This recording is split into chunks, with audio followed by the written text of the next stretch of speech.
All right, all right, all right. 3, 2, 1, go. Okay. Yeah. Here we go. This is the Chobo Team League Grand Finals. And of course, we are going to be starting with the silver match, or gold match, sorry. Basically, we have a gold match always to start, gold or below. Then we have 2 platinum matches, a diamond, 2 diamonds of any tier. It was diamond 2 or 3 tier for the first one, and then a masters 2 or masters 3. So no masters 1, no GMs, but it's a good kind of mix up and a lot of balanced matchups. So up here in the top left-hand side, in the red, representing Born Gosu, their first player, it is Hilnor. And in the bottom right, representing the Formless Bearsloths, this is Vorsk. Alright, Neon Violet Square, PVZ. Could see a long game here, you never know. I wouldn't mind, there's like 2 things I think of this map lately. It's like Nidus Worm or super long macro game when I see a Zerg on here. These games do tend to go pretty long, but sometimes people know that this is a map where people expect that, and then they play against sort of the image of the map. It happens all the time. Like some of those bigger maps in the back of the day where people were like, oh yeah, you know, I'll fast expand or I'll go CC first or something like that because I think that I'll be completely fine. And then, hello Nidus, my old friend. It's happened from time to time. But yeah, man. I'm really happy that the Chobo Team League is going around and kicking, man. I was just having, like, you know, when I go to cast things, I like to look into like the history of the tournament and that sort of thing. It's on its like 15th or 18th season or something like that. Like, it is very It's gone rare. as long as The Simpsons, dude. It's incredible. Unlike The Simpsons, though, it's still good. Oh no! It's not just random cameos and terrible jokes. No. It's not like a pale carbon not copy of Family Guy or jokes. something. Yeah. Wow, really? They did homoerotic Homer jokes? Like non-stop. I remember like towards the end of the like I thought it was funny, but they kind of like relied on on just Homer like borderlining homoerotic for a lot of their jokes, and I'm like, you know, I got nothing wrong with that. Everyone's a little gay, sometimes some more than others. Hey. And Homer was just like, I was just like, getting you material, guys, come on. Anyway, they went for a poo, and we'll know how that went. So, yeah, I mean, this is actually really cool. I'm really happy, by the way, thanks to the CTL admins for hitting us up with some results from the players and the teams. So, FXB actually went 7-2 in the regular season. Born Gosu went 6-3. So, both had pretty good records. They have kind of like fought their way through, you know, the final rounds and everything like that. These 2 particular players, Valsk here, who's in gold, he is 4 wins and 5 losses. So, he's had a pretty even record throughout the season. Whereas Hilnor, the Protoss player, is actually 4 wins, 2 losses. So he's had a really solid record. And it seems like it's pretty macro-focused so far, man. He's just like locking down the walls, scouted with the probe, and now he's just kind of like, yeah, let's get the Twilight Council and build on up. So macro Protoss in full swing right now. And I haven't seen any kind of a robotics facility or anything like that, so this might actually be a fast adept glaives here from Hilnor, and Vorsk is already producing roaches. I mean, this is Gold League, so it's a little bit tough to sort of analyze the builds and what their game plans are, because sometimes it's just like, hey, I really like roaches, so I want to make roaches. Yeah, make sure you don't die. Or in Hilnor's case, I really like adepts, so I'm going to make a lot of adepts. And see, the glaives has started here. Robo is going down, but not at a timing I'm used to seeing. Yeah, well, it's really funny with Adepts versus Roaches because it's like the slowest fight ever. Like, Roaches do win, usually, but if you've just been really efficient, sometimes the Adepts do actually beat the Roaches. If you have, like, a certain number more and they just start one-shotting the Roaches and you're like, oh, Adepts are actually pretty decent at this fight. So we're going to have to see how it goes. Looks like Lair is on the way now for Valsk as well. Work account, 37 probes to just 30 drones and no third hatchery as well. So yeah, I think we are going to be seeing like a lower economy for now for Valsk. But I mean, Roaches versus Adepts, it's a situation you can make work with a lower economy. And you never know. I often see Zerg players, they're kind of sitting on a lower economy. They're playing really safe. And if they get a little bit of freedom, sometimes they just plop down a third, build like 30 drones, and suddenly, hey, they have a lot of money. So there's always room to kind of bounce back as a Zerg player. Well, kind of the dangerous thing here for Hilnor is that he does have an adept sort of between the natural and the popular third expansion location for Zerg. This is the first of the roaches that he's seen. So his adept shade's heading out, but it looks like he boxed that, and he's sending the shade. There we go. Now he's sending it towards the natural. So it looked like maybe he was poised for drones or just going for a scout, but scouting information is something that Hilnor has been lacking this whole game. He has no idea what the tech is here for Vosk, except he's about to see this handful of roaches. Now, there is triple the army supply almost here for Vosk. And when you have triple the army supply of roaches against an army that maybe even quote-unquote counters them, if you just have that many, you could actually just overwhelm here. There is an immortal out for Hilnor, and he'll probably want to be chrono boosting out another one here. Because he did see that big ball of roaches, and it's a little dangerous. Yeah, there we go. Chrono on the Immortal. A couple Stalkers are coming out. And that Immortal really does change the equation. Especially, you know, it's kind of funny, this positioning. If the Roaches try to get up that ramp towards the third, they like have to squeeze through this tiny little gap between the gate and the Cybercore. And if they try to go into the natural, they also kind of have to squeeze through a choke. But it's actually easier to get in the main and natural than it is the third right now. So Hilnor can kind of just hug this certain area, defend the ramp, especially when the second Immortal gets out. But this Immortal in the front is super exposed. So if Valsk goes for it, focuses down that Immortal, this fight could go very well. But now the second Immortal has joined in. We've got Ravagers, an Overseer morphing. And just 2 Ravagers here. Uh-oh, Corrosive Biles! Oh, wow. Yeah, Biles connect on that Immortal there. It's very, very low. I kind of feel like if you're going for this kind of strategy, you just got to dive, man. The more time he gives to Hilnor, who is making an Observer, and I'm amazed by that. The more time he gives to Hilnor, the more warp ins he gets, the more Immortals he can potentially get as well. He's trying to drop a second robotics facility right now, and he has a third Nexus. So if he can hold on... Oh, God. 1 Immortal and 11 kills. Yeah, you're absolutely right. The economy is crazy. Like, if he just gets down a few more gateways, and they're finishing now, if he can transform those to warp gates, he's like way ahead. Valsk has got a third up, but he's only on 30 workers. He's just got slow Zerglings reinforcing now. Ooh. He's finally got roach speed, but he still has not taken down those 2 Immortals, and that is a ton of kills between them. Yeah, I think this is actually starting to slow down and go better for Hilnor here. His Immortals are starting to regenerate some of their shields. There's a third Immortal now. His Zealots are doing a wonderful job tanking these slow Zerglings and mincing them to pieces. Oh, Stalkers and Immortals on the high ground, getting rid of everything else. Hero Zealot survives. That's that dude with the eye patch from the start of Legacy of the Void right there. He just dives into combat against 20 roaches. No Fs given. And now he feels pretty safe, man. Observer sees everything. He's like, yeah, I'm just going to warp in a few more Stalkers. He's got Charge on the way.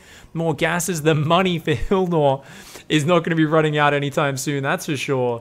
If he can just keep making some power units, maybe add in some like Archons, more Immortals, I feel like he's in a really sick position right now. Absolutely, and normally I'd be like, ooh, this is a little dangerous, but he absolutely has the army to make this happen here. Oh, the Lings are a little dangerous, though. Oopsie daisies, just having a look at those Ling reinforcements. He needs to get a handful of Zealots. I love that he's getting charged, because Lings are, you know, kind of scary to his unit composition if there's a flood of them. I mean, no Zerg speed really hurting. Valsk is kind of stuck on this composition. He's got Hydras out now, but they don't actually have any upgrades yet, so I actually feel like Hydras are kind of the worst unit before they have upgrades, and when they have the upgrades, suddenly they become the best. Like, they're so good, but here's that 15 drones we were talking about, Maney. It's time. You know, often the Zerg, they kind of get a forward position, and when they feel comfortable, suddenly they explode into economy. And Hilnor's feeling the pressure. He hasn't built a pylon in a long time. He's been pretty much supply blocked for ages. He finally queues up another Immortal here, instantly hits a supply block and goes, oh, damn. I'm at 93 supply, and he's building his simulators right now. He hasn't realized that he actually can't warp in. 4,000 minerals in the bank, and finally, he's queuing 3 pylons in the back here. This is very, very common. Obviously, at this level, supply block is a conundrum that is tough to crack when you're a lower level player. I mean, hell, I'm high diamond, sometimes low masters, but I just get supply blocked all the damn time, dude. I watch Upper Tree Zelda. He's like GM, and he gets supply blocked more than I do. Sal blocked, man. Sal block, exactly. But yeah, so this is obviously hurting the production here of Hilnor, but he is still, I would say, in a pretty dominant position. He has quite good-looking tech. Double Robotics Facility Immortal is fantastic against Roaches and Hydras, which is the backbone of the army here of Vorsk. And again, Vorsk, even though he's made a huge amount of drones, he's still relatively low economy versus the Protoss, who is heading into the mid-60s in probe count and has had that third Nexus for quite a while. Yeah, Hilnor not really ramping up the production on the gateways, but I agree. If he just keeps making immortals nonstop, it's like, does it really matter? You're going to get so many immortals out, and those are the power unit. Roaches are pretty much the front line so far this game. Now it's more Hydra Zergling, but still no Ling speed. It's mostly just Hydras. 13 more drones and a double Evo chamber going down. Valsk is like, all right, let's just keep massing Roach Hydra and get up that economy, and he'll need it. There's no upgrades out for Hilnor just yet. Hilnor's taking more expansions, but still is not really putting on any pressure, and this is the point where it gets scary for the Protoss. If the Zerg gets left alone long enough, it doesn't matter if he was mining less than you this whole early game, you know, Hilnor's not spending the money, not putting on the pressure, and suddenly if these Hydras get a good angle, they might be able to take a good fight. Well, there's no Storms here. Storm actually hasn't even started for Hilnor, so these High Templar are kind of just floating around at the moment. But it looks like just good supply count of Immortals is going to get the job done here, and that's no surprise. The Probes don't even need to be in this fight, but they are coming off the line and helping out anyway, putting their 2 cents in the matter. Revenge of the Taser Boys. Gonna go take out a few Zerglings. That one Roach gets a few more hits off. Does eventually go down. 8 workers, no, 10 workers go down, but 61 drones to 57 probes. It's still a very good economy for Hilnor. And for Hilnor, it's not really about how much money you're mining, it's just about how you're going to choose to spend it. Those High Templar are gathering so much energy. If he gets Storm, it's going to be beautiful. Absolutely, needs to get Storm. I mean, he is looking in his main at the moment. He's actually shift queued a ton of gateways, and by a ton, I mean like 4, in the main base, so they're on the way. Also, you know, Vosk was droning like a madman for a while there, and it's so risky if you're a gold player at home. Oh! What? Oh! Okay, I think he just lost so many units, and he had no map vision, and he was just like, I think I'm just dead. Like, after how bad the last fight was, I think he just said, look, Protoss has too many units. I have no army out right now, and I guess he's just said, nope. I mean, he'd actually, the funny thing is, Hilnor was so defensive, I think he could have kept building units there and tried to fight his way back into this game. You know, he had the 3rd up, but he didn't really have a lot of gas income. So, I mean, 1 round of Hydras and he's going to be gas blocked. So, I guess I can understand it. He feels like there's no way to break through. Yeah. A bit of an odd finish to that game. But, hey, 1-0 lead for Born Gosu. I have a point out there for the guys that are Gold League playing in the CTL or any kind of game, really. Like, if you feel like you're behind, still play it out, guys, because it's Gold League. That Protoss was floating nearly 5,000 minerals. When a Protoss is floating 5,000 minerals, you can come back.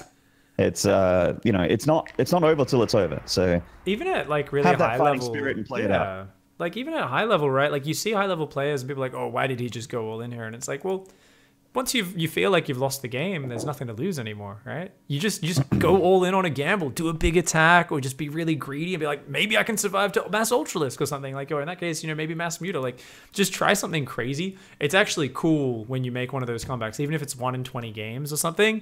You're like, holy shit, this guy actually didn't punish me after I lost this fight. So it's always cool when you make those comebacks. But I totally can at the same time empathize. There's those games where you're in the moment you're like, I don't know how to solve this scenario, right? Like you're like, oh sure, yeah. What do I do to win this game? And like your brain's coming up empty, and you're like, nah, like let's just tap out, dude, because I can't even think of any way to win this.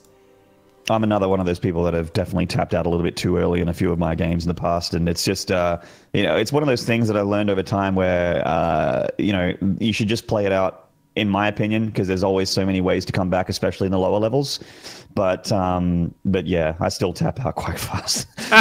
so maybe I'm being a bit hypocritical here. But anyway, I've loaded up to set 3 because set 2 was actually a walkover from what I saw in the player list there. So it's actually 2-0 for Born Gosu, I believe. Yeah, I'm actually going to do some really hardcore production here. So what we're going to do is we're going to add a score here, which we're going to update. Oh, wow. And we are going to write the score. So it's going to be, wait, so who beat, oh wait, let me see. So we've got the score Formless there. Bearsloths forfeited the second match. They forfeited the second, so it's a 0-2 right now to Born Gosu. Okay.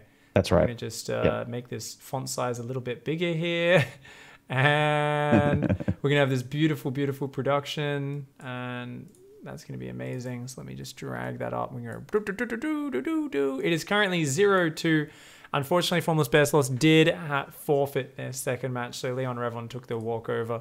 And yeah, we can dive on into map number 3, which is going to be Please Ben No up against Heinwasser. So Heißwasser. Heißwasser. You ready, dude? Yeah, that's a double S. I'm ready. 3, 2, 1, let's go. All right. Game number 3 here.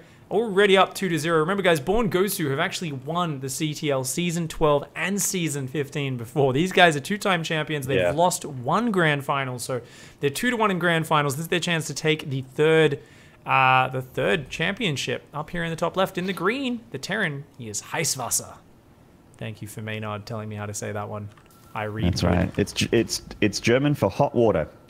And in the bottom right, yep. And in the bottom right, there's this please Ben no. I'd like to hear the backstory behind that name. If you're in chat, please Ben no. Shout out, please. Let us know the backstory here. Let us know if it's a PG story or an R18 plus story as well. That'd be nice. You know, so Formless Bearsloths, unfortunately, with that forfeit, with game 1 combined, are already against the ropes here, 0-2 in the grand final. Formless Bearsloths up against Titans, like you mentioned, these Born Gosu kids. I feel like every time I brought on the cast this final with you, the Born Gosu guys end up winning in the end. I was going all the way back to like, I think the first CTL we cast together was like back in the map pool when Bloodbath was still around. No, not Bloodbath. Yeah, Blood Boil, right? Blood Boil, that's the one. I just think Bloodbath because of you. It's so funny. I can't even say Bloodbath without hearing Rotterdam trying to do my voice. Where Bloodbath. Yeah. It's a Bloodbath. Like, it's a Bloodbath. I'm like, I don't sound like that, Kevin. Do you know what's really funny? When a heavy accented person puts on a heavy accent. So it's kind of compounding the problem there. It's like when you're a head full. Anyway. So we got ourselves a TVT on Acid Plant now. Personally, in Maynarde's, stories of Maynarde's ladder adventures, TVT on Acid Plant is a massive conundrum for me. I don't remember the last time I won a TVT on this map. It's just, for some reason, I don't know what it is, but I either get proxied or I just don't pick the right engagements because there's so much high ground to low ground, a lot of cliffs, a lot of attack paths, and there are just so many times when I get caught with my pants down and a bunch of siege tanks and marines stim into my natural. You know what I mean? Feel like that, it's just, man. Yeah, it happens a lot. I'm big on the doom drop on this map because I'm like, I want to doom drop them before they doom drop me because like, it's you just so many end the game. Yeah. There's so many times I end up in that. Yeah, you're like armies pass in the night and you're just like, oh, there's dudes in my natural. Like, when did they get there? Yeah, I mean, it's one of those things where like you can just end the game, right? So you can decide to go for a doom drop, and I'm one of those people where I don't really want to doom drop. I try to win the game by doing something else because I feel like it's more of a chance to get better at the game, even though it's a perfectly legitimate way to win, of course. And then there's like I also don't like making Mass Raven because I don't want to win that way either in TVC. The waypoints on this Reaper. He did so many shift clicks and he kept just cutting off his Reaper. If he just clicked him home, he would have been fine. But yeah, that was funny. Trust in the AI. Trust in the AI. Bad luck there. It's always a tough start, but he does already have 2 Marines out at home, so Heißwasser has been on top of his production, so it shouldn't matter too much unless Please Ben knows an absolute god of the Reaper grenade. Does do a nice little bit of damage to the Marine. Oh, he's even going to maybe get an SCV. Nice micro, Please Ben no. Going to be really frustrating start here for Heißwasser. Reaper's going to get in. See that there's a Cyclone. Yeah, I mean, he sees there's no Banshee tech, right? So that's always nice. Yeah, absolutely. Seeing no tech lab for the starport to switch on to is a very, very important scout. Please Ben no he has that tech lab ready, but he's making siege tanks with it back at home instead of just cyclones, which is what Heißwasser is doing in the top left. Traumatized Terran 101 from Please Ben no. That's what I call this build. It's where you just build a yep. I was like about to say he's going to build a bunker. And he's going to have Vikings and tanks and Marines, and he's going to like sit there. But he's actually going to queue up a Liberator. So probably going to do a bit of pressure with that. Usually you see this sort of play go very defensive and turtly and just kind of be like, look, there's a lot of aggression in early game TVT. I'm not going to do much of it myself. I'm just going to sit here and be really safe. But I think he's going to mix in just that little bit of pressure with the Liberator, which sometimes just ends the game. It certainly can. You can actually just park the Liberator right on the CC, like put the CC right in the middle of the circle. But a lot of times it'll get a lot of damage done, but it is quite YOLO. Generally, why Pig was kind of expecting a Viking there is when you scout a guy that has a starport without any add-ons and he's making cyclones, generally, 5 times out of 10 there's going to be 2 cyclones loaded into a medevac heading to your base. And getting a Viking out is going to help you a fair bit with that. The Liberator is either he wants to put on aggression or he's just super afraid of a ground attack. Oh, wow, that's a defensive Liberator, yeah. Yeah, he is just super scared of these Cyclones by the looks of it.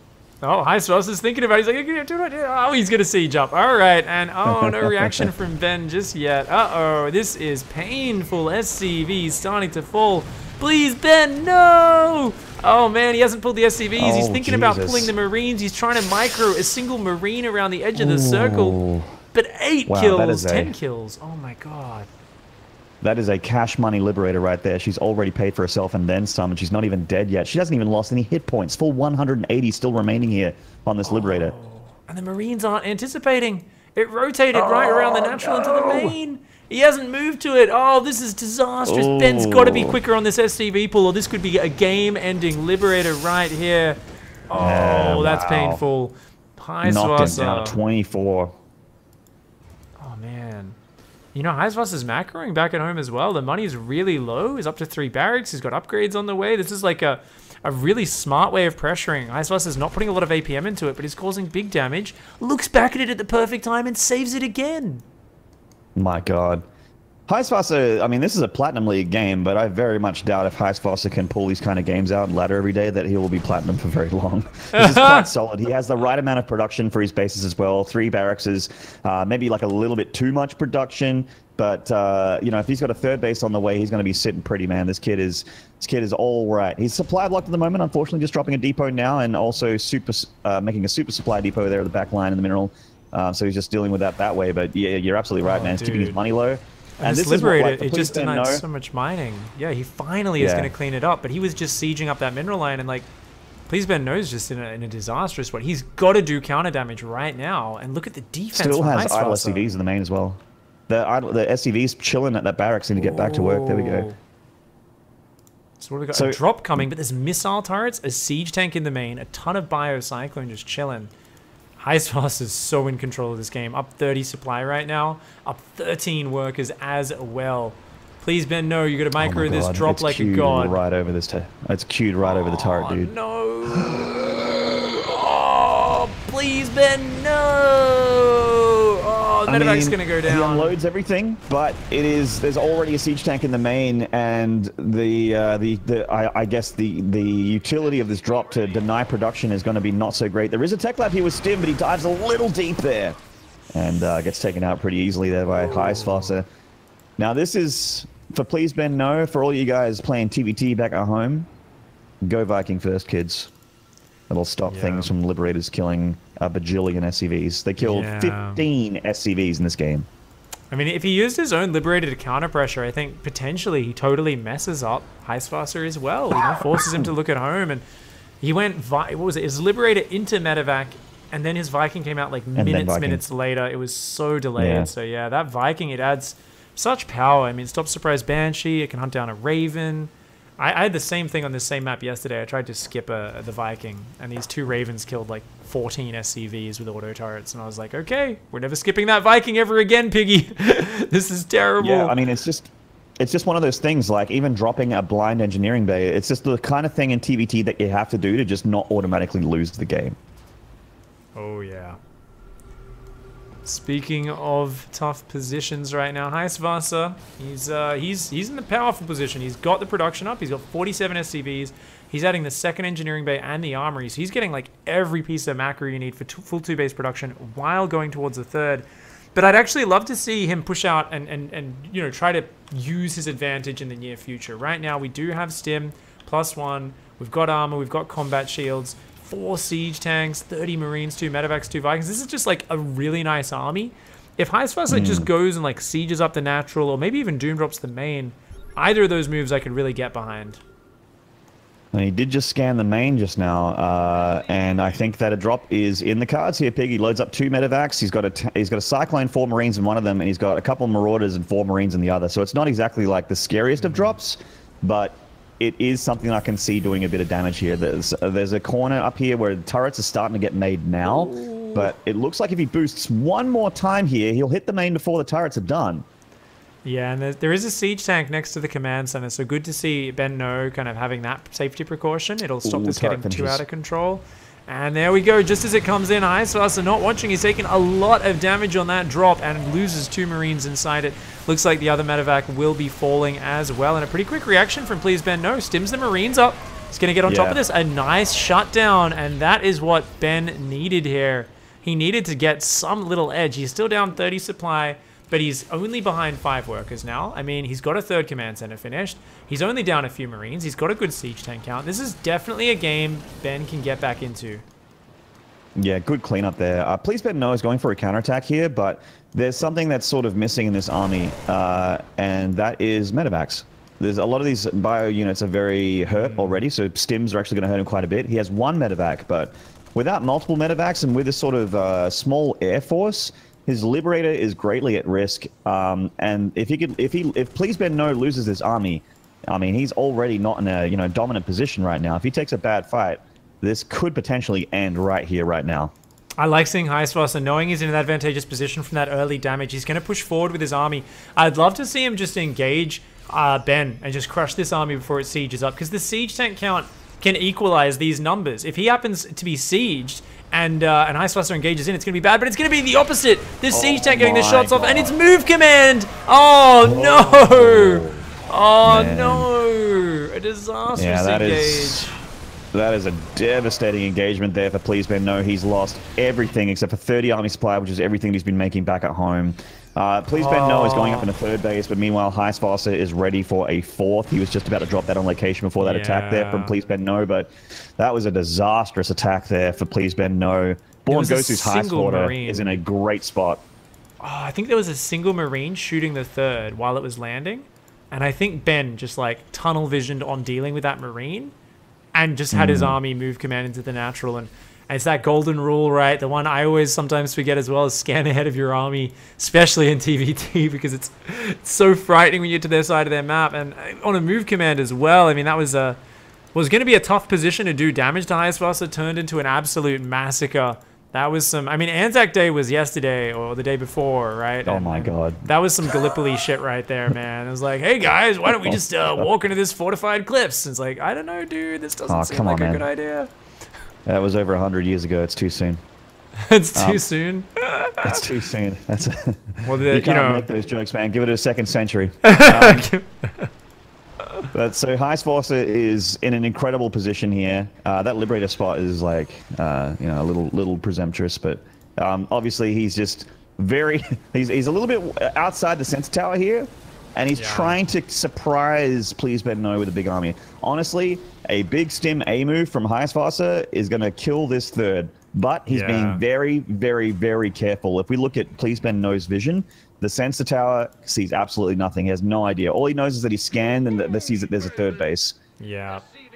He does not know about that at all, and I totally agree. A Stimmin could do a lot of damage. I mean, Iceblaster is focused so much on the macro. Sometimes, it's time to use that advantage, and I think he is about to do that. Like, he's got so much production and upgrades on the way, and he's going to say, look, I've got to start using this. I'm pretty much maxed out. Ben No is down 60 supply. Realistically, I think he should try to evacuate or something. If he engages into those tanks, this is going to be terrible. Is Ben going to have the foresight to withdraw from this position? Because there is no way he's breaking those tank liberators. But, I mean, it's just so hard to make that call under pressure, dude. If he goes in, he is dead. Oh my God, Ben's trying to get up into ghosts here. Maybe he's going to try and go for YOLO nukes to try and come back in this.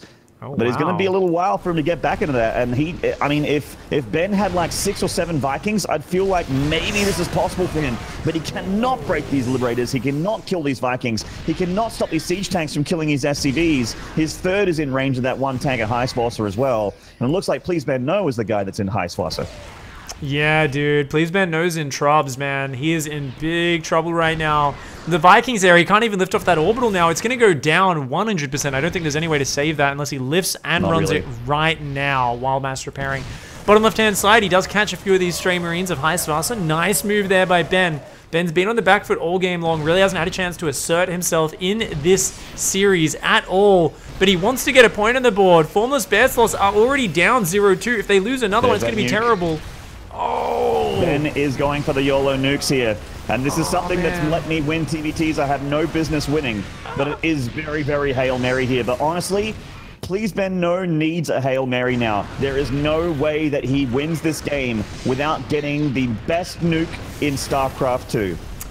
It's about to be 3-2 upgrades against 1-1 on the bio. Highest faster in the massive lead. The orbital's gonna burn! No! Oh, we were 1 hit point! Oh my god. What a save. Holy shit. That's very, very clutch there from Ben, just saving that CC. Going to drop it down in the south position instead. So he gets to keep that third, but again, Highsparcer is pumping on 4 CCs back at home, man. He still has 128 army supply. He's got the upgrade advantage. He's got every single advantage that's available to you in StarCraft 2 in this mirror matchup going for him. And it's just, it's going to be hard for him to lose this game, but I can see an incredible nuke switching things around. At least keeping, well, not really switching it around, but keeping Ben alive. These are the badass, like, sand dune fucking ghost skins as well. These guys look really cool. Or, I don't know, they might even be girls. But they are the badass ghosts. They've got their own control group as well. The problem is that Highsparcer keeps on scanning ahead and spotting them. Let's see, will he scan this time? Do it. Do it. Oh, no one's going to scan behind them. No one scans behind them. Oh my god. Oh my god. Oh my god. Okay, I'm going to Highsparcer's camera. I'm going to Highsparcer's camera. He just scanned inside his own main base. He realizes the red dot's there. Uh-oh. Uh-oh. Uh-oh. Back to everyone's camera. Oh! And kills a bunch of his own buyer. But the ghosts kill a bunch of the tanks on the retreat. Not bad. Does break the position. He's on the chase. Oh, he's move commanding again. No! Oh, no. Oh, please Ben No. The upgrades as well, 3-2 versus 1-1. Oh, a bit overeager with the chase there. Got excited with that nuke forcing the retreat. Got a bit of a boner there. Got a bit of a boner there. It happens. Don't feel bad. It's biological. You can't help it. You can't tell your body what to do, but sometimes the blood rushes to the wrong part of your system, and you just go for it, man. And I gotta say, you just have to be careful and think about things. It's hard to say. It's easier to say, harder to do. But, you know, that nuke was nice, but it was not good enough for Please Ben No to just try and chase down what was remaining of Highsparcer. He still has so much bio left over. And those upgrades, of course. 3-2 versus 1-1. Yep, it's that moment where you got to whisper to yourself, keep it in your pants, buddy. Right. Because, tuck it in your belt. Yep, tuck it in. You know, make sure no one sees. Hang on a little bit. Have a think about it. Because now Ben No, I think, is in a disastrous position once again. I mean, Highsparcer is just closing this out in such a methodical manner as well. I like this. Sometimes I see people look like they're a little bit lost with their advantage in TVT. Don't get me wrong, Highsparcer is not playing at innovation level where he's doing 4 things at once, but he's just like methodically pushing in and constricting Ben. And that is awesome, because it's just applying pressure without Highsparcer suddenly throwing his army into some chaotic high APM situation. We've seen he's actually only been about 120 APM most of the game. It's starting to get higher now in the late game, but he's actually just being very methodical. He said, look, I've cleared that base. Let's rotate around. Probably going to come down and try to clear the other base. And at a certain point, I mean, Ben's just going to take so many bad engagements into Highsparcer's superior army that Highsparcer should win the game. He's got more expos. He's got advanced ballistics on the way. It's really methodical play and not something we're used to seeing in the Platinum League games.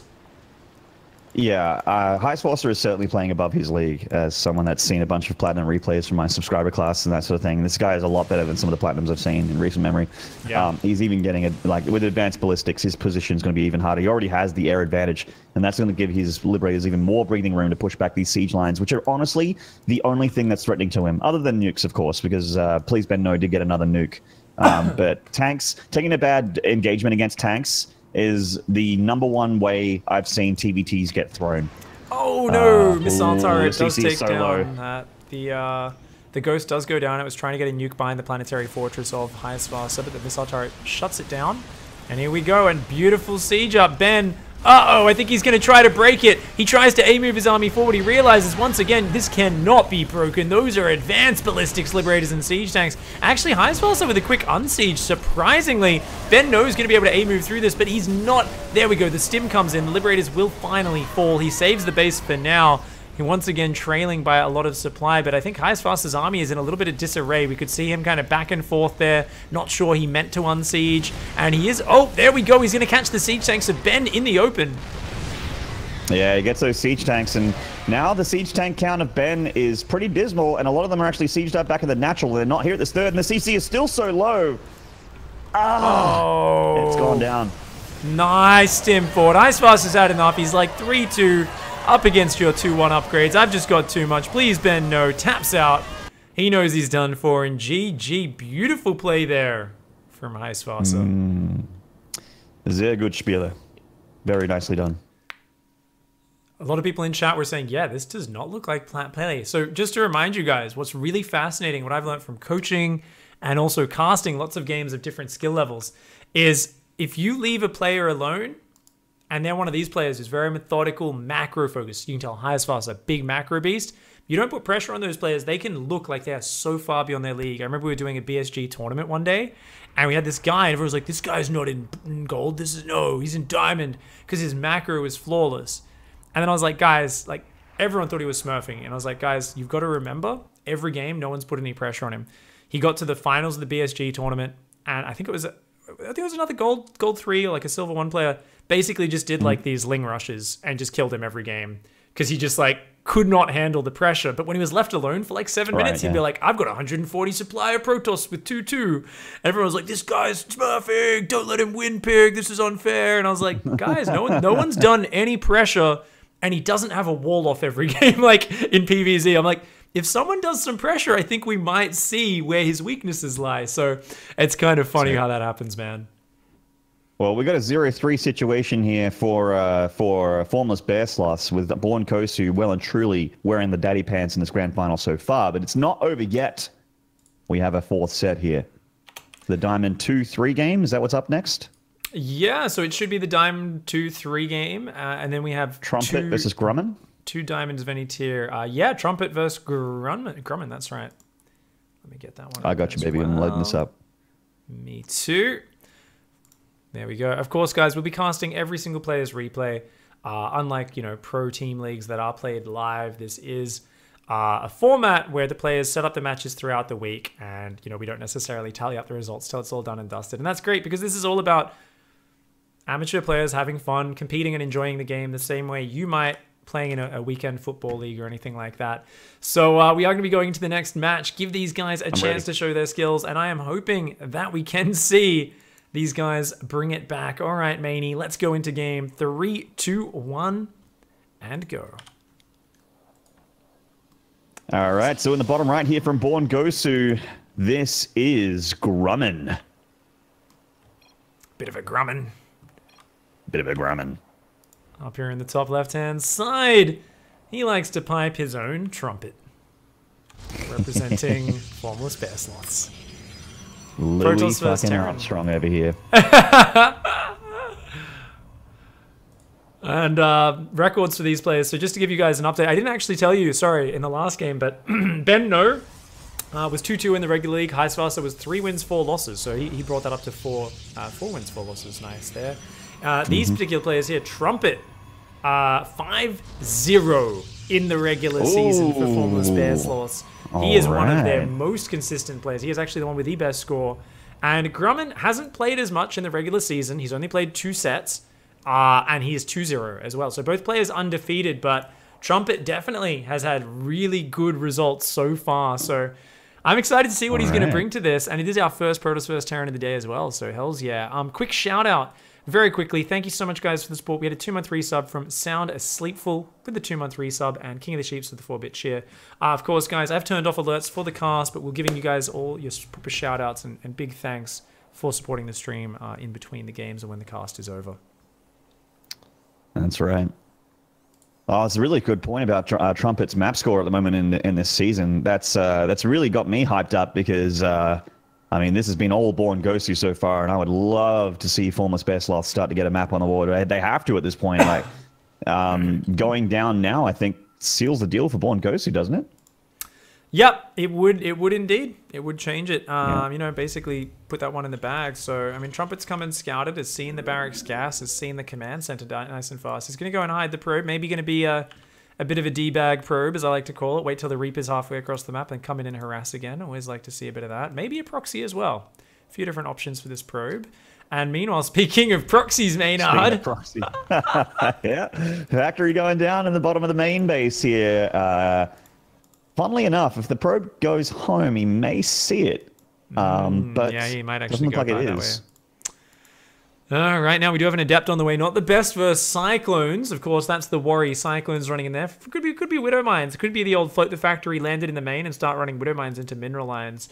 But I actually love doing that with Cyclones. I have a really fun build where I do that with the barracks and build Marines in the corner of my opponent's base at the moment, actually. But I think this is probably just going to be Cyclones for now. I agree. One of the things that I really like about what Trumpet is going for, though, is he's going for Stargate. Now, you don't see Stargate all the time in PvT, but if he can somehow get wind of this and get himself a Void Ray, oh my god, the factory's going into the main. The Adept's right there, though. You know what? If he can block that with the Adept, block it. I think it might already be like just barely blocking. Move down. Drop it. The factory changes positions. No, the Adept's blocking it. The Adept blocks it. Yes. Yes. Nice move from Denied. Trumpet.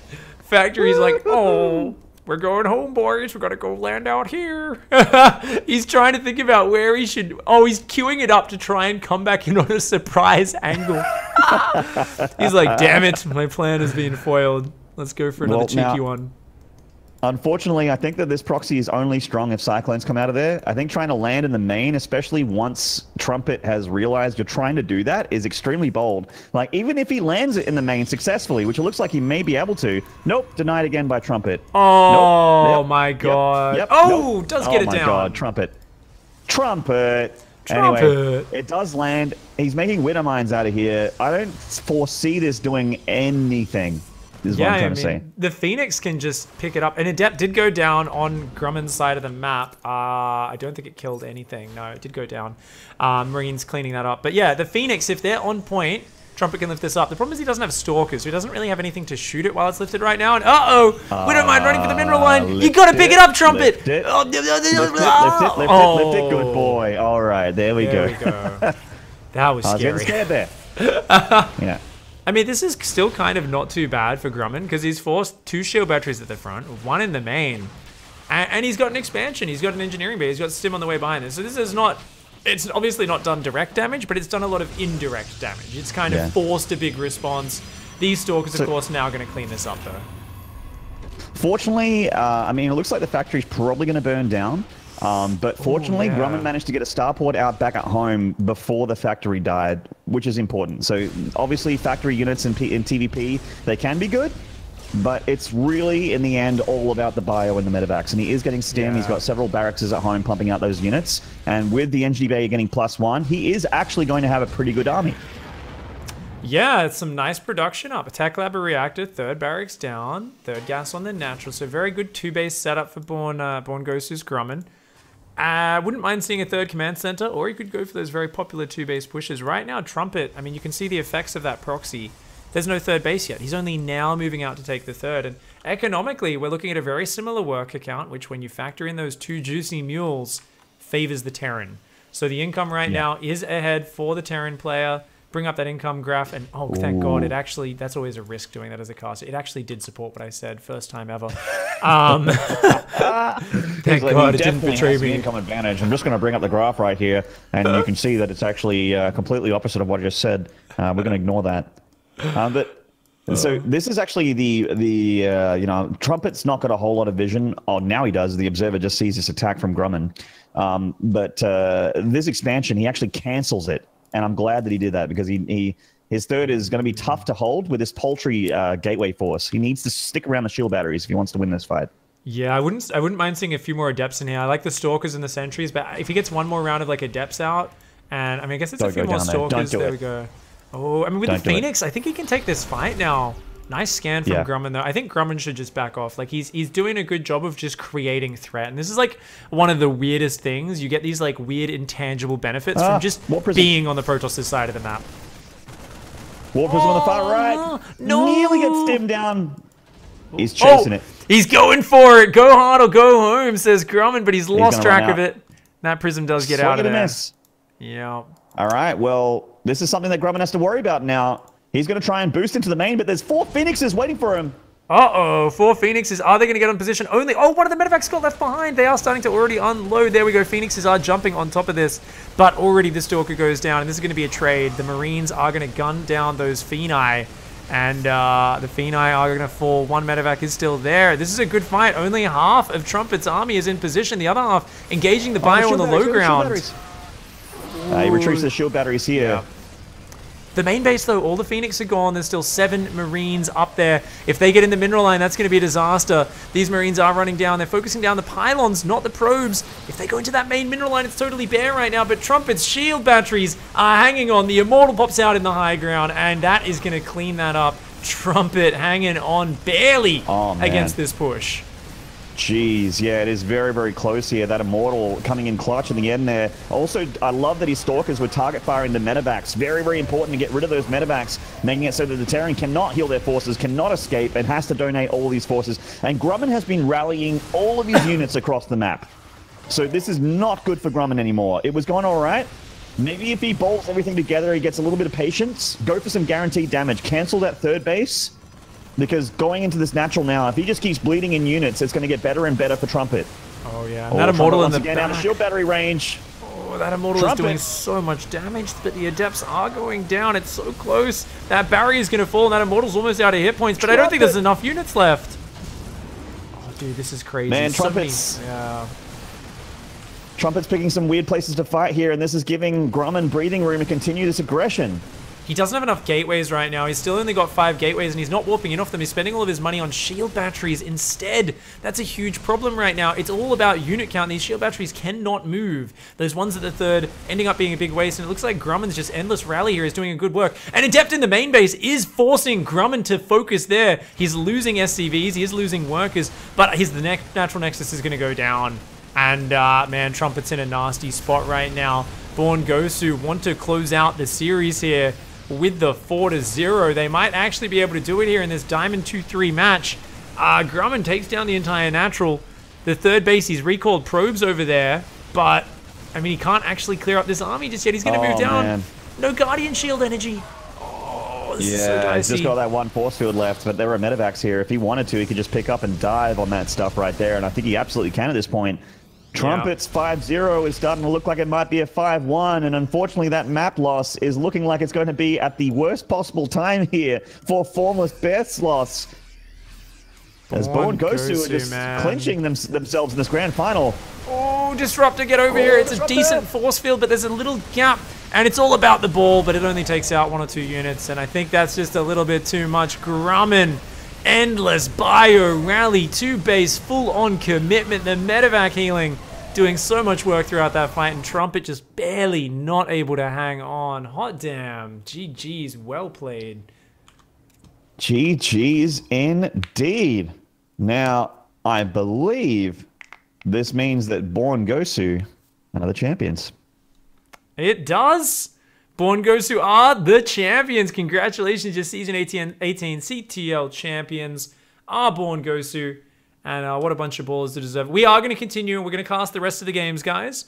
So there are still a few more sets which we will play, but very well played by these ballers. And that's just insane. I hope Bearsloths do put some points back on the board. And congrats, BG. Born Gosu are the champs. Oh, yeah. Nicely played, boys and girls. We do, of course, have the extra replays to go through, though. Fighting for pride at that point. Fighting for pride. And, Marvelous in my chat. Whoever wants in, the best clan in the business. Link in a Discord link there. Nice. Nice. I like to see the BG guys in chat are excited. They're very proud, as they should be. As they should be. You know, a little bit of an unfortunate start to the series for Formless Bearsloths here in the finals. But hey, making it to the grand finals is impressive, and we're going to see if they can do it. Phenai, a group of Phoenix aircraft used first in Pigstream. Those Phenai won't get there in time. I don't know. Is it Phenai? Is it Phoenixes? Is it just? It's just Phoenix, right? Those Phoenix. The plural of Phoenix is Phoenixes. I did it. It is Phoenix's? We had this. Yeah. We've talked about this before, haven't we? Yeah, I think so. Like, I remember it being in a cast once where we were just like, all right, let's end this once and for all and go for the Google. But apparently it is Phoenix's. Okay, that's cool. I thought it would be one of those words where it's just exactly the same. It's just Phoenix. Where I'm going to stick with Phenai because it sounds really stupid and I like stupid things. But That is true. That is true. All right, have you got your next one open? I do, yes. All right, guys, let's go. Match number 5. It's a Diamond 1 or 2 match. Or actually, it's Diamond of any tier. So not players can put in a Diamond 1 player, and they usually do. All right, you ready, dude? Plural. Yeah, I saw a chat from Name K Ninja. He's got my favorite plural for Phoenixes. Feces. The feces. Wow, he's got a lot of these feces here. Oh my god, these Phoenicians. Yeah, wow, it's a big bowl of feces. All right. All right. 3, Ready, 2, man. 1, go. Here we go. In the bottom right hand side, in the blue, the Zerg player. Representing board Gosu. It is Shask. The top left is this Casey from a Formless Bearsloths. Casey. Casey. I love that. I name. love orange on Terrandam. Looks good. Ooh. I like myself a bit of a cheeky SCV on the map 28 seconds into the game as well. You know, it's something that goes right down my alley. I see Biogenesis. I say, I want Formless Bearsloths to win some games and get some points on the board. And I say, I like Casey's plan here, man. I think it's a good idea. Yeah, I mean, why the hell would you play a regular game on this map? Hells to the yeah, man. I got to mix in Is this some gonna more be Boxer gasless? Barracks on air. Yeah, he's just No, going to be doing no. a big Marine rush. Big Marine All rush, right. right? Is it going to be the 2 All barracks? right, Marine and then bunker. we've seen like people do it like with just 2 barracks, right? Like it's not like originally in Legacy everyone went 4 barracks and was just like, I gotta kill you now. But lately it's like 2 barracks. You try to like cancel the natural and just be annoying with bunkers, and then you just have like fast factories and banshees out behind it, right? Hellions and This Banshee Overlord's going follow to up. scout these barracks, I think. Oh, it actually might just miss out. I think it's going close enough. Overlords have really long vision. They're one of the longest vision units in the game. And I think he's going to see it. There we go. There it is. Hello. Uh-oh. Howdy, I'm going neighbor. to go to his camera. And yeah, he immediately realized. He immediately looked at that Overlord. So this wasn't one of those moments where he's just not watching the map. He saw it. Man, Born Gosu He's is so starting good at spine crawler. preparing. Is he going to get that to the Alright, low ground well. in time, though? I wonder. I think the bunker's easily going to get up if he doesn't get down there right now. And Shask maybe just pulling back to 1 base. Or maybe he'll wait for the bunkers to get up, run the spines down and root them. But I think right now, if he gets down there with these Zerglings, Shask should be able to break out of this immediately. Body block. Yeah, he's going to get that Marine as well. Like, keeping these bunkers empty is another thing you got to do here as Zerg. Yeah. This bunker is about to finish up. Get that SCV. Oh, and he got does. both. Perfect focus fire from Shask. Took down both SCVs. He says, that's the rush stopped in his tracks. I don't even need to fight these Marines because those bunkers aren't a threat. There's no more SCV being pulled across the map. Casey's like, ah, crap. These bunkers are just a temporary wall right now. They're not doing anything for me. Shask. This is one of the cleanest holds in this rush I've ever seen. And this is in Diamond League. My God. Are they born? Nice. Are they born with it? Or is it Gosu? I think they're born Gosu. Yeah. Maybe it's Gosuline. Gosuline? Oh, dude, that's what my car runs on, man. 98 octane Gosuline. Oh no, Casey sent 3 more SCVs into the spine crawlers. That's not a fun way to go. Oh, dude. And it's full retreat for Casey. Born Gosu once again establishing themselves in a firm position in this game. Now keep in mind, we do have... Oh, I was going to say the natural orbital starting. No, that's the main orbital. Casey forgot the orbital upgrade / couldn't afford it. He's just getting it now. Oh, that's nasty. That's nasty. The Baraxan here from Casey, which is another plural that we just made up here in this cast, are doing the float of shame. They're going back to the main here, having unsuccessfully proxied the Zerg. Ball and Marines here on the north end just completely inept. They are flaccid. And Zerglings What in do the they do? main. Yeah, those Marines were trying to get the Overlord, but it hit on the pervert pillar. Oh, and these Zerglings causing full chaos. Half of these SCVs chasing a single Zergling. The other Zerglings in the main are like, yeah, we'll just fight. They take down an SCV or two. They're wasting so much mining time. Born Gosu Shask looking to take it to a beautiful 5-0 lead. Hot damn. Slows down the command center from building as well. And Casey, it's just a nightmare for our Orange Terran player. Things are not going right at all. He's got a Hellion out now, so he can start to clean this up, but he's already gotten a taste of the Shask, man. He is taking a ton of damage. He is worse than half the worker count of Shask back at home, who has a third hatchery, nearly done. Just starting speed now, because he wasn't really mining gas for a while, but he is now, obviously, so... Shask is just in a very, very dominant position. Just once again, I'm seeing a Born Gosu kid just in a really incredible spot. Man, what is it like team practice like? You guys like sitting around drinking Picari sweat, you like just hanging out, like praising a shrine of Maru or something? Like, I don't know what's going on in this Born Gosu clan, but these guys are definitely on top of their game. Every single player seems to be prepared, and it's not like it's like, oh, these guys are like way above their skill level. It just seems like they're very prepared. Like little things like, okay, I'm gonna check for proxy barracks with that Overlord. Spots it, knows the response. They just seem to have a really good handle on these early game situations, and it's paying dividends. Yeah, you can see a difference between practice and lack thereof. But I'm sure. So one of the sickest things, one of the reasons why I love CTL so much, is it is just any kind of tournament setting or a team league setting or something like that. Nothing gets you more motivated to practice than something like this. I'm sure Formless Bearsloths were also practicing pretty hard for this. But Born Gosu, they have that pedigree. Even though there's a bunch of new names in this team from ones that I recognize seeing in previous team leagues, part of the reason is probably because they've all been promoted. Because if you practice for a team league, you play so many games, you get so good at this game. Oh, finally catches an Overlord here. Doesn't make it back to Pervert Pillar. Those Marines have been looking for that for so long. They're like, finally, we did something. But back at home, Shask still sees everything with the other pervy Overlord just having a look. He's got his trench coat on, his sunglasses on. He's just peering over the completely pillar. Nude underneath that trench coat. Oh, of course. There's no other way to go. Hellion's coming out. Cyclone's adding in. I mean, Casey's building up for big timing. Didn't start +1, so I think it's just maybe going to go for a big Cyclone Hellbat with no upgrades. These Marines deciding the better part of Valor involves sacrificing yourself for no reason. Unfortunately, headbutting into the spine, and the defense, the transfuse count, the Roaches coming out. Like, how do you break this? I think he's got to wait for like 6 Cyclones. The problem for Casey is I think this Overlord, if it gets a glimpse of those Cyclones, we're probably going to see Shask just mass like Roaches and Zerglings and have enough to defend it. And I think Roaches are definitely the key unit here. Banelings, not bad, but Roaches in big enough numbers will do great. There's a Spire on the way and a ton of drones coming out. I was going to say, like, Mutt-Mutts can do this. Mutt-Mutts are very, very good against Cyclones and Hellbats.